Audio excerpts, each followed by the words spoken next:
बीजू के जेम ब्रह्म पदार्थ घटक बनीने स्वतः जगत रूपे परिणमे छे तेम ते पोते स्वतः आनंद प्राप्त करे छे। तो तेमनी व्याख्या उपनिषद में आ प्रमाणे करेल छे। पेलू जे कीधुं छे के एकमेव द्वितीयतम ब्रह्म, तो तेमनो अर्थ एम थाय छे के ब्रह्मानी सिवाय बीजू कंई पण नथी। बीजो श्लोक छे तद एकशत बहुश्याम प्रजाएय, के ब्रह्माए ઈચ્છા કરી કે એમને એકમાંથી અનેક થવું છે, જે સદંશ સ્વરૂપથી જળ પદાર્થ અને જગત બન્યું। બીજું ચિદંશ સ્વરૂપથી જીવની ઉત્પત્તિ થઈ। ત્રીજો શ્લોક કે યાતો વા ઈમાની ભૂતાની જયંતે યેન જાતાની જીવંતી યત પ્રયંતી અભિસમ વિશંતિ તદ વિભિજ્ઞા સવસ તદ બ્રહ્મ। तो तेनो अर्थ समझावे छे के जेमांथी आ बधा पदार्थों जेम के जड़ जीव के जेमांथी उत्पत्ति थई छे, जेनी स्थिति रहे छे अने अंत तरफ प्रयाण एटले के मोक्ष तरफ गति करे छे। आ प्रमाणे उपनिषद में व्याख्या करेल छे। बीजू एक सवाल ए पण आव्यो हतो के प्रलयना प्रकार केटला। तो प्रलयना 3 प्रकार समजाववामां आव्या हता, जेमां पहेलुं छे नित्य प्रलय, जेनो नाश रोज थाय छे तेने नित्य प्रलय कहेवामां आवे छे। बीजું नैमित्तिक प्रलय के भगवाननी इच्छा अनुसार 28 तत्व सिवायना बधानो नाश थई जवो तेने नैमित्तिक प्रलय कहेवाय छे। त्रीजું प्राकृतिक प्रलय के जे अक्षर ब्रह्म सुधी बधुं ज नाश पामे छे अने जे फक्त परब्रह्म ज रहे छे। जे श्लोक जे समझायो हतो कि एकमेव द्वितीयतम ब्रह्म,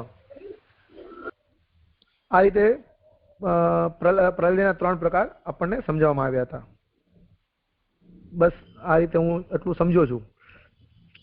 हाँ, लास्ट में व्हाट्सएप ग्रुप में मैसेज में जो प्रश्नों आया था इन्हें सॉरी उन्हें एक बार हम देख लें। पहला प्रश्न ये आया था कि सदेह एंड विदेह मुक्ति आर सेम। इसमें समझना है कि मैंने मुक्ति के जो दोनों प्रकार बताए थे, जीवन मुक्ति और विदेह मुक्ति, ये दोनों स्टेजेस होते हैं, ये दोनों प्रकार नहीं है। मतलब जब जीवात्मा के ऊपर से कर्म बंधन छूट जाता है लेकिन पूर्व जन्म के कर्म बचे हुए होते हैं और शरीर का नाश नहीं होता है, तो जीवित होते हुए भी मुक्त जैसा होना उसे सदेह मुक्ति या जीवन मुक्ति कहा जाता है। विदेह मुक्ति का मतलब है शरीर जब नष्ट हो जाता है और जीवात्मा मुक्त हो जाती है, उसे विदेह मुक्ति कहते हैं। तो एक बात नहीं है, अलग बात है, ये दोनों स्टेजेस हैं। दूसरी बात अक्षर ब्रह्म के बारे में थी, लेकिन उसके लिए थोड़ा वेट कर लो। मूल रूप विवेक जो 3rd चैप्टर है प्रमेय रत्न संग्रह का, उसके अंदर ये विषय आ जाएगा। तीसरा प्रश्न ये था कि only mukta jiva can relish ananda, but it is also said that bhajanananda is greater than brahmananda that we are relishing here without getting mukti. So how to understand that? इसमें ऐसा है कि जीवात्मा को जो सुख मोक्ष के समय मिलता है उसे मतलब आनंद का आविर्भाव मोक्ष के समय जीवात्मा के अंदर होता है, और आनंद धर्म के आविर्भाव के कारण ही वो जीवात्मा मुक्त कही जाती है। भजनानंद जो है वो भक्ति के द्वारा प्राप्त होता है, और नॉर्मल मोक्ष का जो यहाँ प्रकार बताया गया है वो ज्ञान मार्गी और कर्म मार्गी को प्राप्त होता है। इन दोनों में डिफरेंस है। इसकी भी डिटेल हम जीव विवेक जो नेक्स्ट चैप्टर है उसके अंदर समझ लेंगे। तीसरा प्रश्न है कि यहाँ प्रलय और मोक्ष की बात चली, तो ये प्रश्न हुआ कि जो लोग जो भी तत्वों में मानते हैं और रिस्पेक्टिव देवों की उपासना करते हैं, उनका अंत समय पे मोक्ष वही रिस्पेक्टिव तत्व में या वही देवी देवताओं में होता है शास्त्र प्रकरण के मुताबिक। और यहाँ देवी जीव की भी वही गति बताई है, तो भक्ति मार्ग का प्रयोजन कैसे सिद्ध होगा। मोक्ष भले सभी का होता हो, लेकिन मोक्ष के ग्रेड और मोक्ष में होती फीलिंग अलग अलग प्रकार की होती है जीवों के वर्ण के हिसाब से। इसलिए पुष्टि जीव का मोक्ष और उनको प्राप्त होता आनंद, मर्यादा जीव और कर्म मार्गियों का मोक्ष और उनको प्राप्त होता आनंद, इनकी इंटेंसिटी के अंदर फर्क होता है। इसे भी जीव विवेक आगे का जो चैप्टर है वहां हम समझ लेंगे। इसके अलावा और कोई अगर किसी को प्रश्न हो तो आप लोग अभी पूछ सकते हैं, नहीं तो हम आगे करें। दंडोत प्रणाम राजा। पुष्टि जीव में सदैव मुक्ति कैसे होती है? एक minute, turn by turn. Parth पहले बोलो। हाँ, पुष्टि जीव में सदैव मुक्ति कैसे होती है? आपने अभी आंसर में बताया कि सदैव मुक्ति सिर्फ पुनर्जन्म के कुछ हिसाब रह गया उसके लिए होती है, तो वैसा ही है कि पुष्टि जीव में भी सदैव मुक्ति पॉसिबल है? हाँ है। मतलब जब वो कंडीशन है, सदैव मुक्ति का मतलब ये है कि उसे कोई मार्ग के साथ ज्यादा रिलेशन नहीं है। वो मुक्ति की ऐसी अवस्था है कि जब हम जीवित हैं, हमारा शरीर भी है, लोगों को दिखता है कि हम एक नॉर्मल लाइफ जी रहे हैं, उनके ही जैसे हैं, लेकिन फिर भी उसमें और अन्य जीवों में फर्क ये होता है कि वो जीव जो है वो जिंदा दिखाई देते हुए भी, नॉर्मल क्रियाकलाप उसके होते हुए भी, वो व्यक्ति कर्म बंधनों को छोड़ चुका है। लेकिन उसके शरीर का नाश इसलिए नहीं होता है क्योंकि पूर्व जन्म के कुछ कर्म अभी बाकी रह गए, भुगतने नहीं पड़ते हैं, लेकिन प्रारब्ध उसे कहते हैं। कर्म 3 प्रकार के होते हैं, संचित कर्म, प्रारब्ध कर्म और क्रियमाण कर्म। संचित कर्म का मतलब ये होता है कि हमने पिछले जितने भी जन्मों में जो कोई भी पाप पुण्य वाले कर्म किए हों, वो सभी कलेक्टिवली संचित कर्म कहे जाते हैं। प्रारब्ध कर्म का मतलब ये होता है कि उन संचित कर्मों में से कुछ सिलेक्टेड कर्मों को भुगतने के लिए हमारा ये जन्म होता है। मतलब वो पर्टिकुलर जन्म में हम उनमें से कुछ कर्मों को भुगतने के लिए लेकर आते हैं, उन्हें प्रारब्ध कहते हैं। और क्रियमाण कर्म का मतलब होता है कि जो हम अभी कर रहे हैं वो नए कर्म। तो यहाँ अगर किसी व्यक्ति के संचित कर्म नष्ट हो गए हैं लेकिन प्रारब्ध कर्म बाकी बचे हुए हैं, तो उसके शरीर का नाश जो है वो निश्चित समय से पहले नहीं होता है। मतलब टेंटेटिवली मान लो कि भगवान ने किसी मनुष्य का जीवन जो है वो 70 इयर्स का सोच रखा हो, और हमने कर्म मार्ग, ज्ञान मार्ग या भक्ति मार्ग किसी भी साधन के द्वारा हमने मोक्ष का उपाय कर लिया और हमारे सभी कर्म बंधनों को हमने नष्ट कर लिया, लेकिन हमारा प्रारब्ध खत्म नहीं हुआ। मतलब 60 साल की उम्र में हमने ये सब कर लिया, लेकिन हमारा प्रारब्ध जो है वो 70 इयर्स का है, भगवान ने निश्चित किया है। तो उन 10 सालों तक वो जीवात्मा मुक्त होते हुए भी शरीर को धारण किए हुए रहती है, लेकिन वो मुक्त कही जाती है क्योंकि वो उन 10 सालों में जो कोई भी कर्म करती है वो कर्म काउंट नहीं किए जाते हैं, वो मुक्त ही कहलाती है। ये अवस्था जीवन मुक्ति की है। वो भक्ति मार्ग में भी हो सकती है, ज्ञान मार्ग में भी और कर्म मार्ग में भी। जी राजा।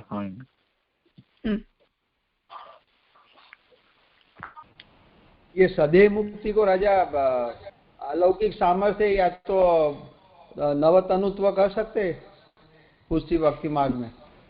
अलौकिक सामर्थ्य कह सकते हैं, नवतनुत्व नहीं कह सकते। नवतनुत्व वैकुंठ के अंदर जाकर प्राप्त होता है। नहीं सॉरी, तनुनवत्व। तनुनवत्व, हाँ वही तनुनवत्व भी वही सेंस में कि नए अलौकिक शरीर को धारण करना। तो जब हम इस शरीर को छोड़कर और वैकुंठ में जाते हैं तब वहाँ प्रभु सेवा के लायक एक नया शरीर प्राप्त होता है, उसके लिए ये शब्द का प्रयोग किया जाता है। अलौकिक सामर्थ्य शब्द कह सकते हैं। 84 वैष्णव की वार्ता में हम देखते हैं सभी के जीवन में वो फेस ऐसा था कि जब वो एक नॉर्मल मनुष्य के जैसा उनका जीवन नहीं है, प्रभु की अनुभूति वो कर रहे हैं, वो अलौकिक सामर्थ्य जीवन मुक्ति को कह सकते हैं। जी राजा, ओके।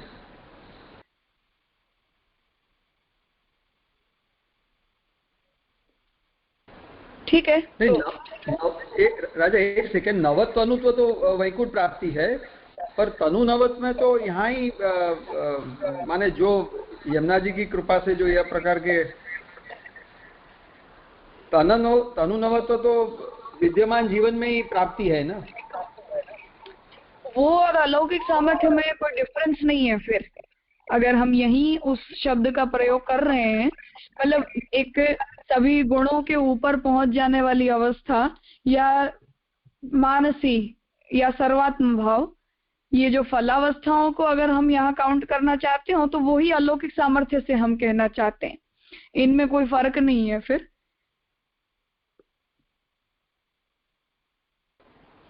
हाँ जी राजा।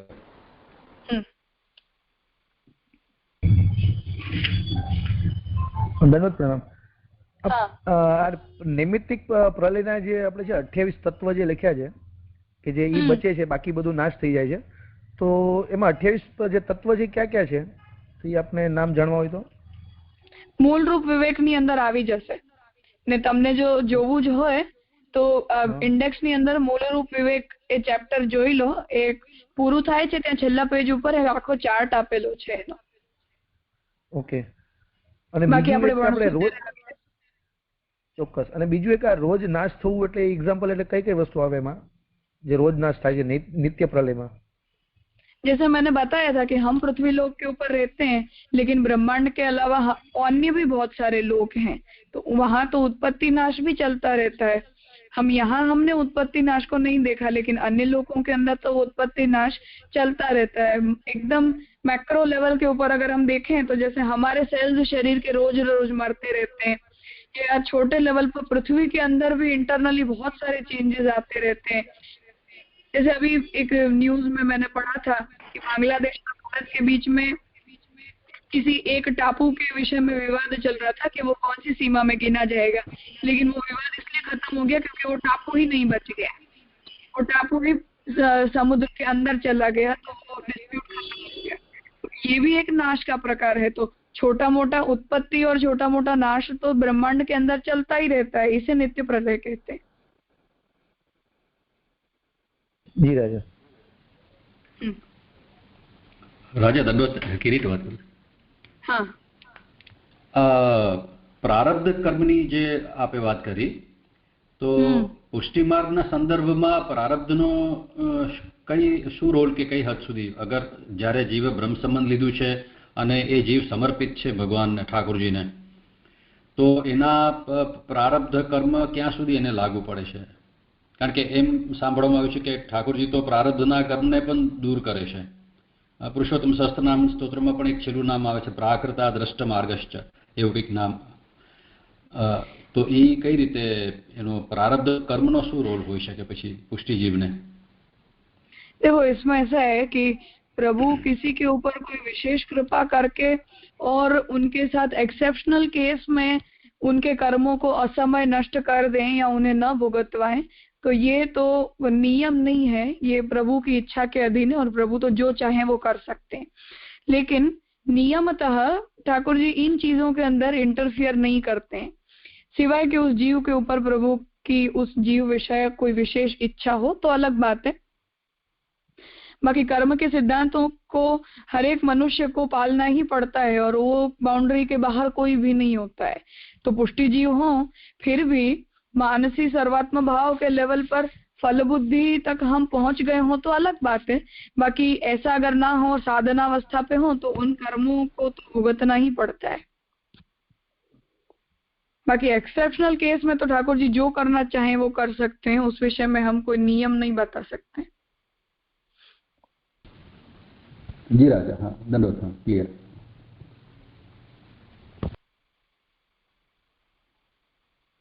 ठीक है. तो अब जगत के विषय हमने जो टॉपिक देखा था, इस बारे में अगर किसी को कुछ पूछना हो तो वो प्रश्न हम अभी लेंगे.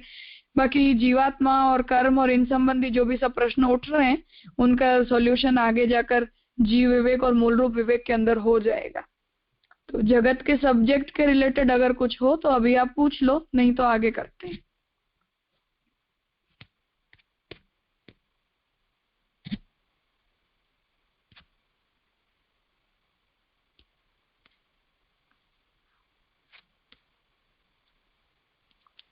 ठीक है, तो आगे जिसका भी टर्न है वो शुरू कर.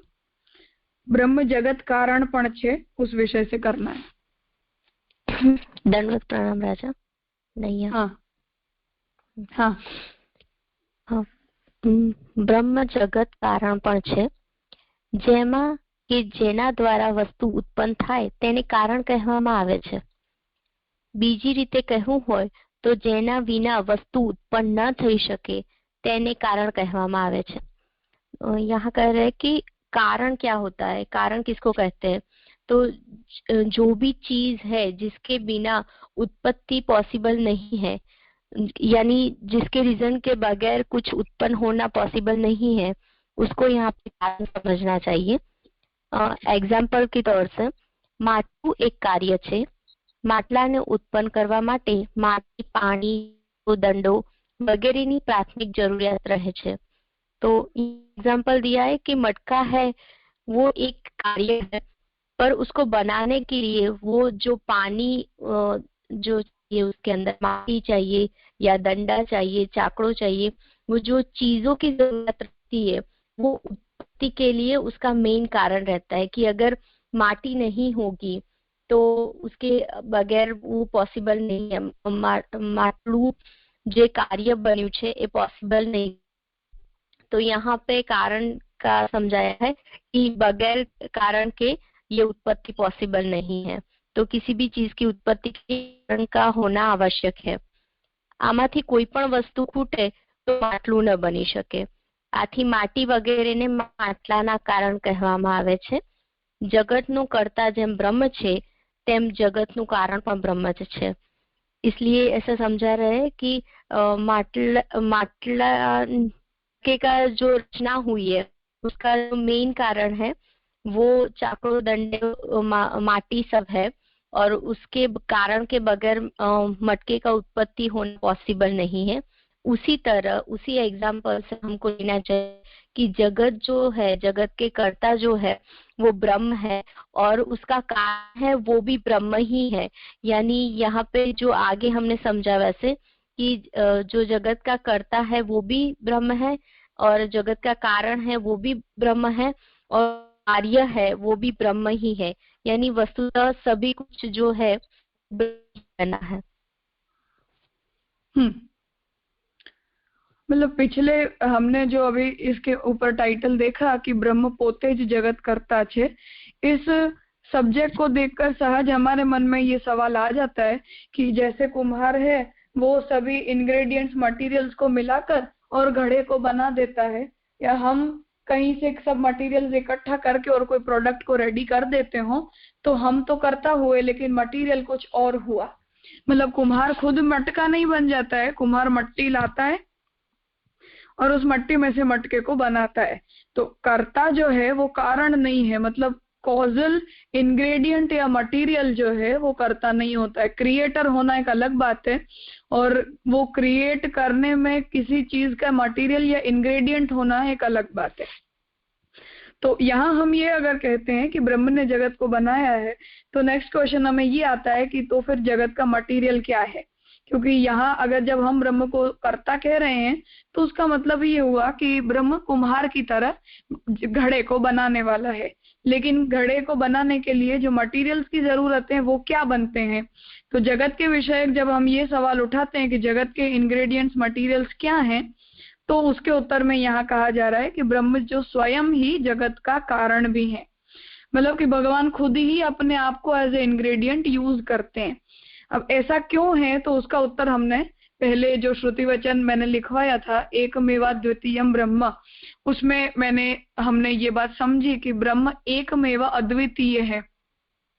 मतलब ब्रह्म के अलावा और कुछ भी नहीं है। जो ब्रह्म जगत की उत्पत्ति से पहले ब्रह्म के अलावा कुछ भी नहीं था। अगर और कुछ नहीं था तो ब्रह्म के बाहर से कोई आने वाले इंग्रेडिएंट भी हो, ऐसा भी पॉसिबल नहीं है। तो इसका मतलब ये है कि कर्ता भी ब्रह्म को खुद बनना है और इंग्रेडिएंट, मटेरियल भी ब्रह्म को खुद बनना है। तो यहाँ कारण शब्द का मतलब ये यहाँ फॉरएवर पूरे प्रमेय रत्न संग्रह के लिए ये ध्यान रख लेना कि कारण शब्द का मतलब अपने वहां रीजन नहीं लिया जाता है। कारण शब्द का मतलब कॉज ऐसा होता है। तो यहाँ उस कारण शब्द का उपयोग उसी तरीके से किया गया है कि जगत में कॉजल मटेरियल या इंग्रेडिएंट क्या है। तो उसका उत्तर यहाँ ये दे रहे हैं कि ब्रह्म खुद ही जगत के प्रति कारण भी बनते हैं। मतलब ब्रह्म सिर्फ कर्ता नहीं है। कुम्हार जैसे दूसरा इंग्रेडिएंट लाता है, वैसे ब्रह्म ने किसी और इंग्रेडिएंट्स को यूज करके जगत को बनाया हो, ऐसा नहीं है। ब्रह्म खुद ही इंग्रेडिएंट बनते हैं, मटेरियल बनते हैं और अपने आप को ही जगत के पदार्थों के रूप में कन्वर्ट कर देते हैं।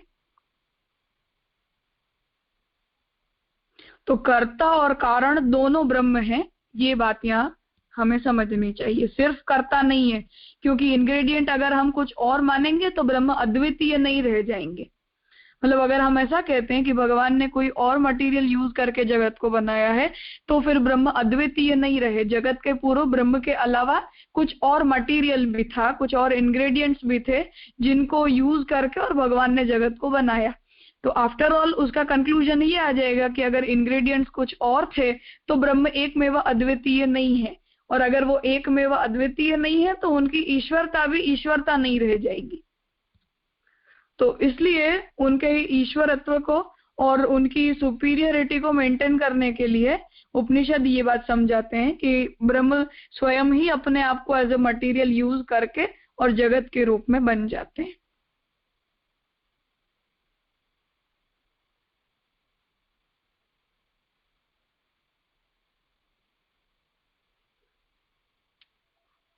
करो आगे। તે અભિન્ન નિમિત્તોપાદા કારણ છે. માટલું માટીથી બને છે.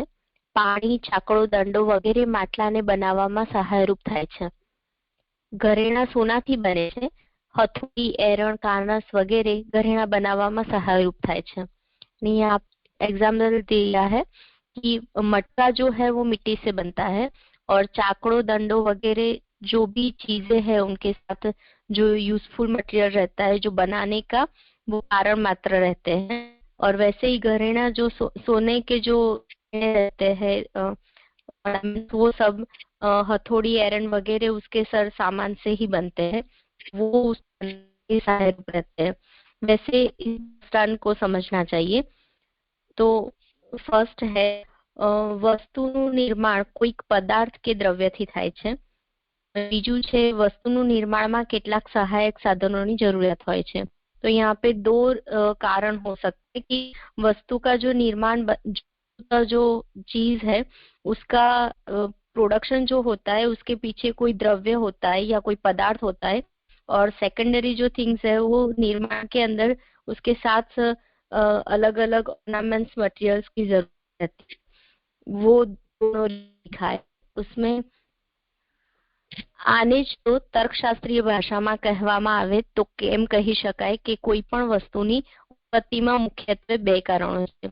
इसीलिए यहाँ पे तर्कशास्त्री में दो रीजन लिखा है कि उपादान कारण, निमित्त कारण। तो ऐसे दो उसके डिवीजन दिखा है।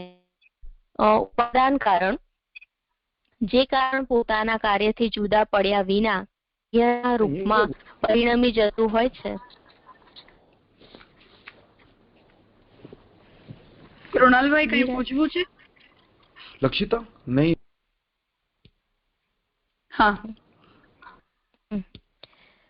જે કારણ પોતાના કાર્યથી જુદા પડ્યા વિના કાર્યના રૂપમાં પરિણમી જતું છે તેવા ઉપાદાન કારણ કહેવામાં આવે છે। यानी जो भी रीजन खुद के जो कार्य रहता है उससे रीजन नहीं, यहाँ कारण शब्द का अर्थ हम कॉज ले रहे हैं, मटेरियल। हाँ हाँ, यानी जो भी मटेरियल है वो खुद से डिफरेंट हुए बगैर ही वो उसका कार्य के रूप में उसका रिजल्ट मिलता है, उसको उपादान कारण के तौर पे बताया गया है। उसमें एग्जाम्पल दिया है कि माटी एक એવું દ્રવ્ય છે કે જેને ઘાટ આપીને ઘડો બનાવવામાં આવે છે। ઘડાના રૂપમાં ઘડાયેલી માટીને ઘડાથી જુદી પાડી શકાતી નથી। આ કારણે જ માટીને ઘડાનું ઉપાદાન કારણ કહેવામાં આવે છે। એટલે કે जो भी मिट्टी जो है, जो द्रव्य मेन बेस है उसका, उससे ही घड़ा बनता है।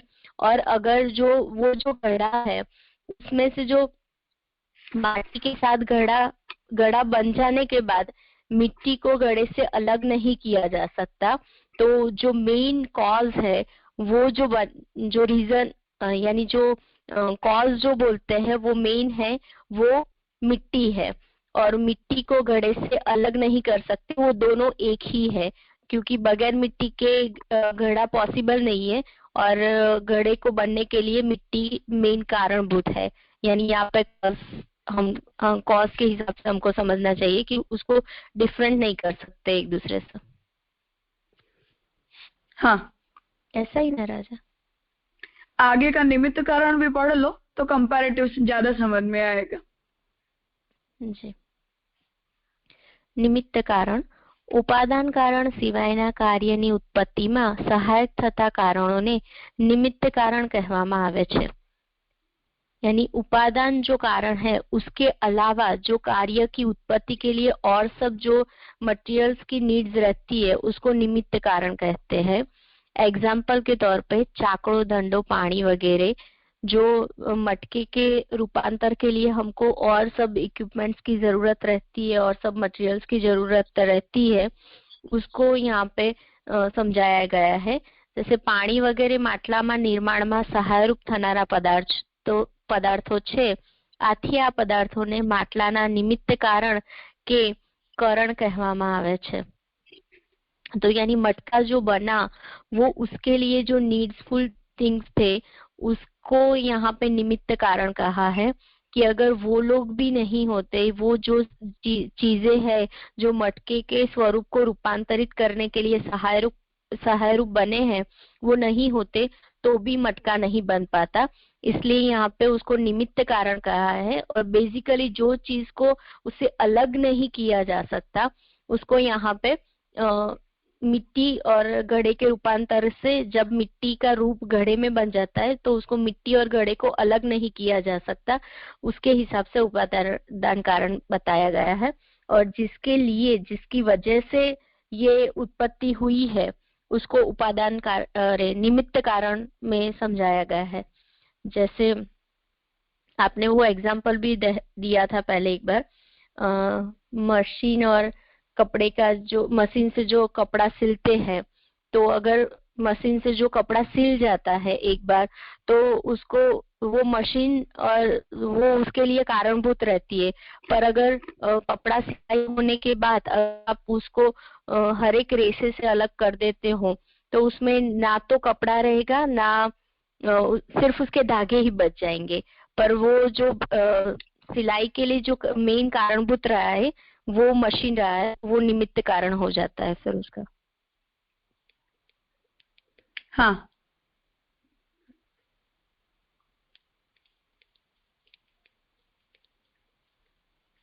यहाँ ये बात समझ में है कि हमने सबसे पहले हमें ये बात बताई गई कि जब इंग्रेडिएंट और मटेरियल की हम बात करते हैं तो जगत के विषय में हमें ये कहा गया कि ब्रह्म को ही जगत का इंग्रेडिएंट, मटेरियल या कारण समझना है, कॉज जगत का ब्रह्म ही है ऐसा समझना है।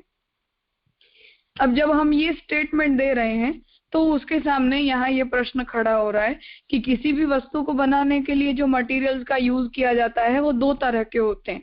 कुछ मटेरियल ऐसे होते हैं कि जिनका उपयोग जो है वो वस्तु को बनाने के लिए किया जाए और फिर वही वस्तु जिनको हमने एज अ मटेरियल यूज किया था वही मटेरियल जो फाइनल प्रोडक्ट हमारे हाथ में आया है उसके रूप में बन जाता हो। और दूसरे प्रकार के कुछ मटेरियल ऐसे होते हैं कि जिनका उपयोग हम करते हैं और फिर उन वस्तुओं को हम छोड़ देते हैं। जैसे यहाँ हमने उदाहरण लिया कि मटके का, कि जब हम मटके को बनाते हैं तो उसके लिए हम मिट्टी लाते हैं, डंड लाते हैं, उसको शेप देने के लिए, घुमाने के लिए कुछ चीजों का उपयोग करते हैं, या कुम्हार खुद भी उस घड़े को हाथ से शेप देता है। तो जब ऐसा तो है नहीं कि सिर्फ मिट्टी से ही घड़ा बन जाता हो, हमें उसके लिए पानी भी चाहिए, डंडा भी चाहिए, वो चक्र भी चाहिए जिसके ऊपर वो घड़ा घूमेगा, शेप देने के लिए कुम्हार भी चाहिए। तो वस्तु सभी प्रकार की चीजों की जरूरत पड़ती है। आउटराइट हम ये नहीं कह सकते कि सिर्फ मिट्टी से घड़ा बन जाता है। तो अब जब इतने सारे मटेरियल का उपयोग किया जा रहा है तो हम ब्रह्म को किस प्रकार का मटेरियल समझें? क्या ब्रह्म को किसी ने मदद की जगत को बनाने के लिए, या इंग्रेडिएंट जब खुद बन गया तो उसे शेप किसने दिया, वगैरह वगैरह। तो जब ये सारे मटेरियल या इंग्रेडिएंट के इतने प्रकार हमें मिलते हैं तो अभी यहाँ हमें उन कारणों के दो प्रकारों को समझाया जा रहा है कि कुछ कारण उपादान कारण होते हैं और कुछ निमित्त कारण होते हैं। उपादान कारण का मतलब ये है कि जैसे मिट्टी है, वो घड़ा घड़े को बनाने के लिए मिट्टी का प्रयोग होता है, लेकिन घड़ा बन जाने के बाद भी हम मिट्टी को घड़े से अलग नहीं कर सकते। अगर हमने मिट्टी को अलग करने की कोशिश की तो घड़ा भी नहीं रह जाएगा। मतलब उन दोनों का एग्जिस्टेंस अब एक दूसरे के साथ है, वो अलग नहीं है। अब वैसे ही निमित्त कारण ऐसी चीजें हैं कि जैसे चक्र है, डंडा है, उन सब का उपयोग हमने उसे शेप देने के लिए किया, लेकिन जब हमने शेप दे दिया तो वो इक्विपमेंट्स अलग हो जाते हैं और जो प्रोडक्ट है वो हमारे हाथ में अलग रह जाता है। तो ऐसे जो कॉजल इंग्रेडिएंट मटेरियल हैं उन्हें हम निमित्त कारण कहते हैं। तो ये दो प्रकार के कारण या कॉजल मटेरियल्स की वैरायटी है जितने भी पदार्थ होते हैं उनके बारे में। अब जगत के लिए जब हम ब्रह्म को कारण बता रहे हैं तो ब्रह्म इन दोनों में से कैसा इंग्रेडिएंट है, कैसा मटेरियल है, उसे भी सोचना चाहिए।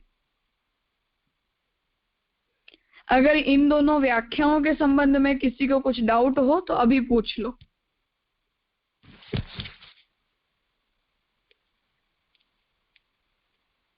राजा, हाँ, ઉપાદાન કારણ અને સમવાયી કારણ એ સિનોનિમ વર્ડ છે? हाँ, सेम एक ही बात है।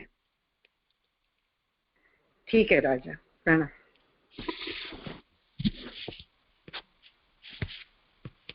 राजा हमने पूछू, समझ में नहीं आया। उपादान कारण को ही नैयायिकों की भाषा में समवायी कारण भी कहा जाता है, इसलिए वो पूछ रहे हैं कि दोनों एक बात है। ऐसा जी जी, समानार्थी शब्द है। રાજા દંડવત પ્રણામ। આના સિવાય જે માટલાનું એક્ઝામ્પલ અહીંયા આપ્યું છે ઉપાદાન કારણ અને નિમિત્ત કારણ માટે, તો એના સિવાય બીજું કોઈ એક્ઝામ્પલ આપી શકાય? બીજું કોઈ એક્ઝામ્પલ છે जैसे कपड़ा होता है? हाँ, जैसे कपड़ा होता है। अब कपड़े को हम धागों से बनाते हैं। बहुत सारे जो धागे हैं उन्हें ही वर्टिकली हॉरिजॉन्टली बुन के और वो कपड़ा बन जाता है। जब हम डोरिया, कॉटन ऐसा मटेरियल देखते हैं तो उसमें वो बुनाई ज्यादा क्लियरली हमें दिखती है। सिंथेटिक कपड़ों में इतना क्लियरली नहीं दिखता है, लेकिन ओवरऑल किसी न किसी तरह के धागों से बना हुआ वो है। अब अगर डोरिया का ही मटेरियल ले लो, मलमल कॉटन का कपड़ा, जिसमें हमें वो बुनाई एकदम नजदीक से, करीब से हम देखें तो वो दिखाई देती है, हॉरिजॉन्टली वर्टिकली वो बुने हुए होते हैं।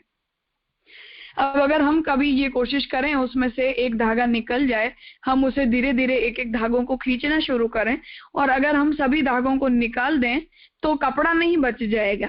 जिसे हम कपड़े का मटेरियल बोल रहे थे, जिसे हम कपड़ा बोल रहे थे, आधे मीटर का कभी हैंडकरचीफ जैसा कपड़ा लेके देख लेना कभी, तो जब हमने उन धागों को हटा दिया तो अब कपड़ा भी नहीं बच गया। इसका मतलब ये है कि उन धागों की हॉरिजॉन्टल वर्टिकल बुनाई के अलावा कपड़ा और कुछ भी नहीं है, सिर्फ उन्हें उस तरीके से बुन दिया गया है जिसकी वजह से वो पहनने लायक हो जाता है।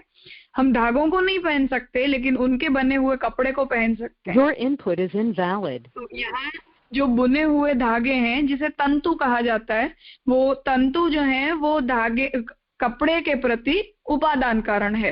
और जिस मशीन से अगर उसे बुना है या गांधी जी जो यूज करते थे उसके द्वारा अगर हमने उसे बुना है तो ये सारे उसके निमित्त कारण हो गए। कलर यूज किया, डाई यूज की, वगैरह वगैरह।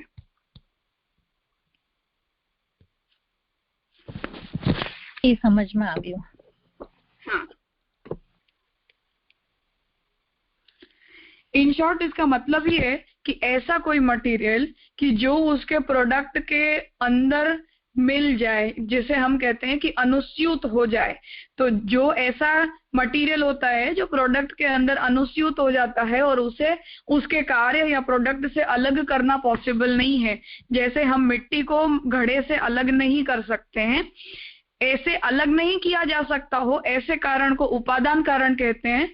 और जिन मटेरियल्स को प्रोडक्ट से अलग रखा जा सकता हो उन मटेरियल्स को निमित्त कारण कहते हैं।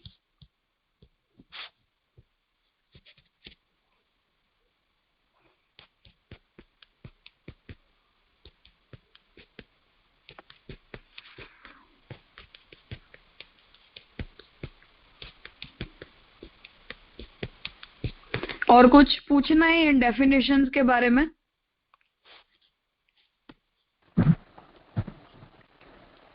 हेलो राजा।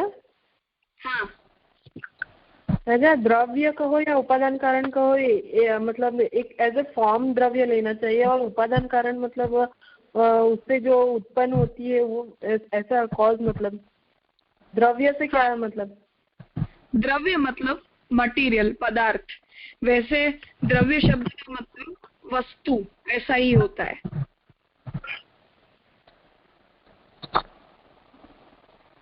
जी राजा, द्रव्य मतलब वस्तु, चीज, कोई भी चीज।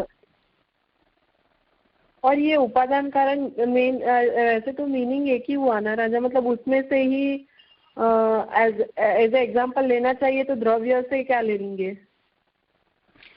द्रव्य मतलब जैसे टेबल तो एक द्रव्य है, कुर्सी एक द्रव्य है, लकड़ा एक द्रव्य है। तो किसी भी चीज को, जो भी जड़ है, उन सभी को द्रव्य कहा जा सकता है। उपादान कारण का मतलब ये है कि जिस मटेरियल का उपयोग करके हमने उसे बनाया है। अच्छा, मतलब बनाया है उसको उपादान कारण कहते हैं। हाँ, मतलब एक कोई भी फॉर्म है, द्रव्य मतलब ऐसे कोई भी एक मटेरियल है, फॉर्म है, उसमें से जो वस्तु उत्पन्न हुई है उसको वो उपादान कारण कहते हैं। जिसमें से वो वस्तु उत्पन्न हुई है। जैसे हमारे सामने कोई लकड़ी की टेबल है, लकड़ी को हमने टेबल का शेप दिया है, तो वो लकड़ी उपादान कारण हुई और टेबल द्रव्य हुआ। हाँ, मतलब उसमें से कोई भी प्रोडक्ट मतलब बनती है उसको उपादान कारण कहते हैं। हाँ जी जी राजा। और निमित्त कारण उसमें से जो वस्तु हम उसके लिए जो यूज करते हैं एज ए हेल्प, उसको निमित्त कारण कहते हैं। हाँ ओके जी राजा। हाँ बोलो।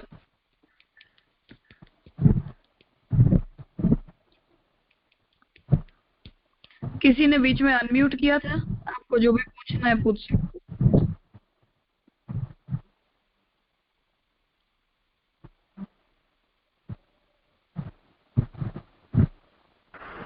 हेलो। हाँ हेलो।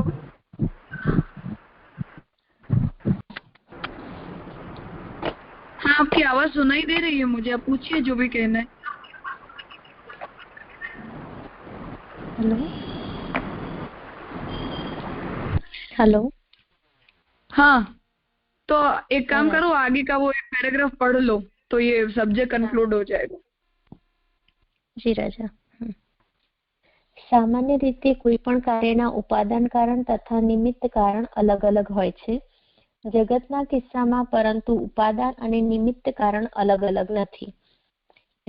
नॉर्मल केस में जो लौकिक में बोलते हैं वैसे कि उपादान कारण तथा निमित्त कारण दोनों अलग अलग रहते हैं। जैसे यहाँ पे एग्जाम्पल दिया कि मिट्टी और मटका अलग चीज है और चाकड़ा डंडा वगैरह जो उनके लिए निमित्त बनते हैं उसको बनाने के लिए, वो अलग अलग कारण है। पर यहाँ पे ब्रह्म જ જગતનું ઉપાદાન કારણ છે અને ब्रह्म જ જગતનું નિમિત્ત કારણ પણ છે। यानी यहाँ पे उस तरह से समझाते हैं कि यहाँ पे ब्रह्म की बाबत में अलग बात है कि ब्रह्म जो है उसमें जगत जो बना है वो उपादान कारण भी है और ब्रह्म ही जगत का निमित्त कारण भी है। यानी दोनों एक ही है। जो हम वो जो एग्जाम्पल से एक मेवा द्वितीय ब्रह्म और तद क्षतः बहुस्वामी, और जो था सेंटेंस के यतो वा इमानी भूता, वो तीनों यहाँ पे प्रूव हो जाते हैं, क्योंकि यहाँ पे जो कुछ भी बना है वो ब्रह्म खुद ही है। इसलिए यहाँ पे इस बात से वो क्लियर हो जाता है। और સરળ ભાષામાં કહેવું હોય તો જે માટીથી જગતનું નિર્માણ થાય છે તે માટી પણ બ્રહ્મ જ છે, અને માટીને ઘાટ આપવામાં સહાયક થનારા પાણી, ચાકડો, દંડો વગેરે સ્વરૂપ પણ પોતે બ્રહ્મ જ છે। जो पहले जो सब एग्जाम्पल दिए यानी उससे कंपेयर किया है कि जो सिंपल लैंग्वेज में समझाया जाए तो ब्रह्म ही जगत का निमित्त कारण है और उपादान कारण है, क्योंकि यहाँ पे जो मिट्टी है वो भी ब्रह्म जो है उसके तरह से लेना है, और उसके पीछे जो चाकड़ा डंडा वगैरह जो इक्विपमेंट्स यूज हुए, जो मटेरियल है वो भी ब्रह्म ही है। यानी ऑल ओवर जो कुछ भी बना है जगत के रूप में वो ब्रह्म खुद ही है। અર્થાત જે દ્રવ્યથી જગત બને છે તે પણ બ્રહ્મ જ છે અને જગતના નિર્માણમાં સહાયક થનારા પ્રકૃતિ, પુરુષ, काल, कर्म, स्वभाव वगैरह तत्वों पण पोते ब्रह्म ज बने छे। इसलिए यहाँ पे प्रूव होता है कि हर सब कुछ जो है वो खुद ब्रह्म ही बना है और जगत के निर्माण में जो सहायक परिबल है प्रकृति, पुरुष, काल, कर्म, स्वभाव, वो सब तत्व भी खुद ब्रह्म ही बने हैं। और आथी ज ब्रह्मने जगतनु अभिन्न निमित्तोपादा कारण कहेवामां आवे छे। इसीलिए ब्रह्म को अभिन्न निमित्तोपादा कारण भी कहा जाता है। એટલે કે જગતનું નિમિત્ત અને ઉપાદાન કારણ એક અદ્વિતીય ब्रह्म ज છે। इसीलिए यहाँ पे उपादान कारण और निमित्त कारण दोनों जो ब्रह्म ही बने हुए हैं, इसीलिए उनको अभिन्न निमित्तोपादा कारण कहा है। और इसीलिए उपादान कारण एक अद्वितीय ब्रह्म है, ऐसे यहाँ पे समझाया गया है। यानी वो दो नहीं है पर ब्रह्म एक ही है जो खुद ब्रह्म जगत के रूप में भी बना है और वो जो जगत के रूप में जो बना है वो दो नहीं पर एक ही है, ऐसा समझाया गया है। हाँ, मतलब हमने जैसे मटके के एग्जाम्पल में देखा कि निमित्त कारण और उपादान कारण अलग अलग होते हैं। मिट्टी अलग चीज है और पानी, चक्र, दंड वगैरह का जो यूज होता है वो चीजें अलग चीज है। लेकिन जगत के विषय में ऐसा नहीं है। जैसे मैंने बताया था कि कंफ्यूजन ये होता है कि अगर भगवान उपादान कारण बन जाते हैं तो फिर निमित्त कारण कौन होगा। हम जो नॉर्मल दुनिया में जो चीजें देखते हैं उसके अंदर कि हम ये सोचेंगे अच्छा कुम्हार निमित्त कारण है तो उपादान कारण कोई और होना चाहिए, अगर मिट्टी उपादान कारण है तो निमित्त कारण कोई और होना चाहिए। तो ये जनरलाइज्ड हमारी जो सेंस है उसे ब्रह्म और जगत के विषय में हम सेट नहीं कर पाते हैं। हमें ऐसा लगता है कि भगवान अगर कुम्हार की जैसे कर्ता बनते हैं तो मटेरियल कुछ और होना चाहिए, अगर भगवान मटेरियल खुद बन रहे हैं तो फिर उसे बनाने वाला या उसे फॉर्म करने वाला कोई और होना चाहिए। दोनों एक कैसे हो सकते हैं। तो महाप्रभु जी ये बात समझाते हैं कि ब्रह्म जो है वो सर्वशक्तिमान है, वो जो चाहे कर सकते हैं। उनके साथ जो कुछ भी होता है वो कोई लौकिक प्रोसेस नहीं है और न हमारे जैसी कोई लिमिटेशंस के अंदर वो बंधे हुए हैं। इसलिए वो खुद ही जगत के उपादान कारण भी हैं, निमित्त कारण भी हैं और कर्ता भी हैं। वो तीनों रोल जगत के विषय में ब्रह्म खुद ही प्ले करते हैं। इसमें सिर्फ एक आपत्ति ऐसी उठाई जाती है, उसे मैं एज अ होमवर्क आप लोगों को दे रही हूँ, इसके बारे में आपको सोचना है और कल हम डिस्कस करेंगे कि जब हम ये कह रहे हैं कि ब्रह्म ही जगत के लिए उपादान और निमित्त कारण है, तो कुछ पूर्व पक्षी ऐसी शंका यहाँ उपस्थित करते हैं कि अगर ब्रह्म खुद ही जगत के रूप में बनते हों और मटेरियल भगवान खुद बन जाते हों, तो अगर जैसे किसी मिट्टी के एक पिंड से हम मान लो कि आधा किलो मिट्टी लेके आए और उस मिट्टी का यूज करके हमने एक मटके को बना दिया, तो जब हमने उस मटके को बना दिया तो वो मिट्टी तो खत्म हो गई, वो मिट्टी नष्ट हो गई। अब हम अगर घड़े को बनने के बाद हम ये कहते हैं कि हमें वही आधा किलो मिट्टी चाहिए जो हम पहले लाए थे, तो वो नहीं हो सकता है क्योंकि वो मिट्टी खुद ही घड़े के रूप में कन्वर्ट हो गई। वैसे ही कुछ पूर्व पक्षी ये बात डिफेंड ऐसा कह के करते हैं कि अगर आप ब्रह्म को मटेरियल बोलते हो तो मटेरियल तो प्रोडक्ट के रूप में बन के उपादान मटेरियल तो खत्म हो जाता है, तो क्या ब्रह्म भी जगत के रूप में कन्वर्ट होकर नष्ट हो जाते हैं। और जब हम ऐसा कहते हैं कि ब्रह्म जगत के लिए उपादान कारण है, तो कुछ लोगों को इसमें ये आपत्ति होती है कि क्योंकि कारण उपादान कारण कार्य के रूप में कन्वर्ट होकर नष्ट हो जाता है, उसका इंडिपेंडेंट अस्तित्व तो बच नहीं जाता है, इसलिए ब्रह्म को जगत का उपादान कारण नहीं कहना चाहिए और ब्रह्म को सिर्फ निमित्त कारण कहना चाहिए, ऐसे कुछ लोग कहते हैं। तो इसका जवाब महाप्रभु जी की तरफ से हम क्या दे सकते हैं, ये आप लोगों को सोचना है। इस विषय पर हम कल डिस्कस करेंगे और कुछ अगर प्रश्न हो इस रिलेटेड तो हम कल पहले वो देख लेंगे।